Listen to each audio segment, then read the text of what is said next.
Halo semuanya, jumpa lagi dengan saluran kesayangan Anda yang akan mengupas lebih mendalam mengenai ilmu pengetahuan alam dan akan mengupas habis masalah-masalah ilmu alam di sekitar kita, hanya di Belajar 5 Menit Ilmu Pengetahuan Alam atau BEL Mini IPA. Kali ini kita akan membahas mengenai apa itu pemuaian. Pemuaian adalah bagian dari sifat zat jika diberi atau menyerap kalor, di mana suatu benda ukurannya membesar, baik panjang, lebar, tinggi, luas, maupun volume yang dipengaruhi kalor. Pemuaian dapat terjadi pada zat padat, cair, dan gas.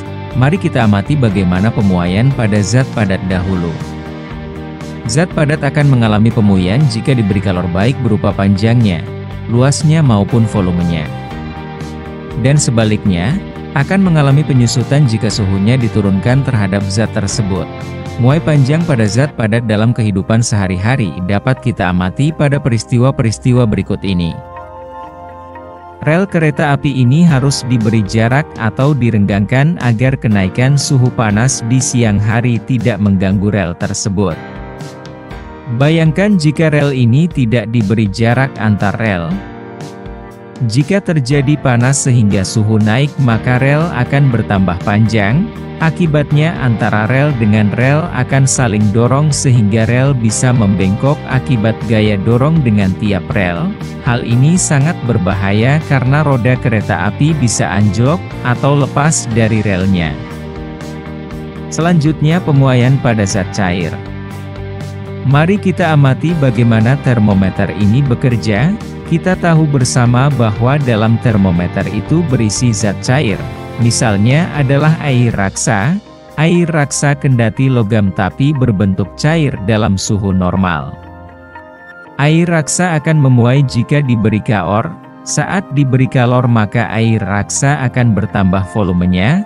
Selanjutnya pertambahan volume pada air raksa akan menaikkan permukaan air raksa tersebut sehingga akan nampak pada termometer. Dan sekarang mari kita perhatikan satu lagi contoh pemuaian, yakni yang terjadi pada zat gas. Gas merupakan zat yang mudah memuai. Perhatikan gambar ini. Sifat pemuaian gas dapat kita manfaatkan dalam kehidupan sehari-hari, misalnya untuk menerbangkan balon udara. Gas dalam balon akan memuai karena panas. Partikel gas dalam balon akan mengembang sehingga lebih ringan dibanding gas yang ada di luar balon. Hal inilah yang membuat balon menjadi terangkat ke udara.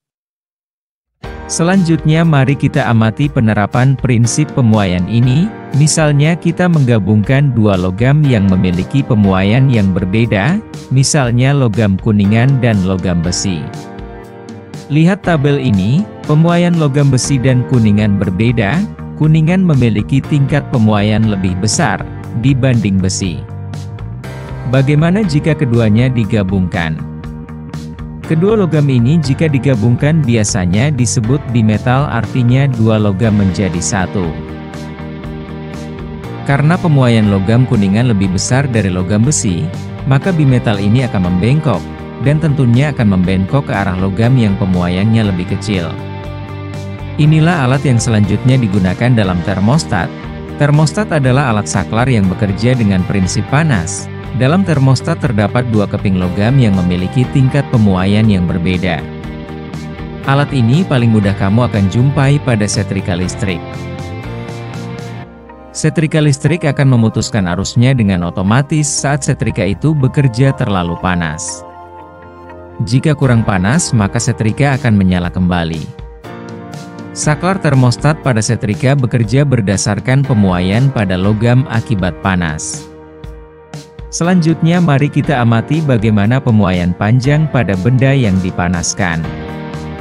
Perhatikan tabel ini, tertera pada tabel berapa pemuaian besi.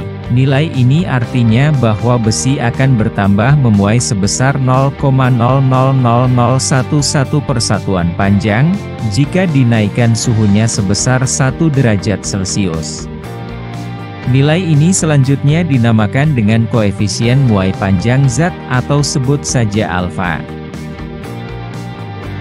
Sekarang kita hubungkan dengan panjang mula-mula besi itu atau L0. nilai alfa, dan pertambahan suhu yang dialaminya. Jika kita amati hubungan ini adalah hubungan yang berbanding lurus. Atau, pertambahan panjang zat berbanding lurus dengan panjang mula-mula zat itu, koefisien muai panjangnya, dan besarnya perubahan suhu yang dialami zat itu.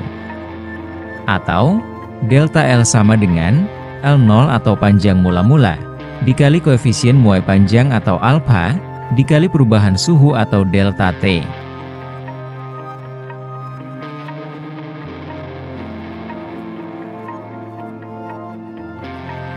Kita lihat contoh ini, besi dengan panjang 100 cm dinaikkan suhunya dari 30 derajat Celcius menjadi 230 derajat Celcius. Berapa pertambahan panjang yang dialami oleh besi itu?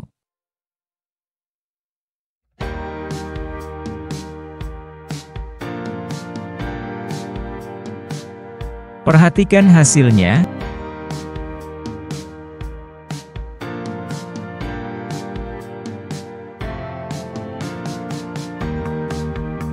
Jika saluran ini bermanfaat bagi Anda dan keluarga, berilah semangat kepada pembuat video ini dengan cara yang mudah, yakni silahkan subscribe, like, dan share saluran edukasi ini, agar Anda tidak ketinggalan video baru mengenai edukasi yang berguna bagi kita semua. Terima kasih sudah memperhatikan saluran ini.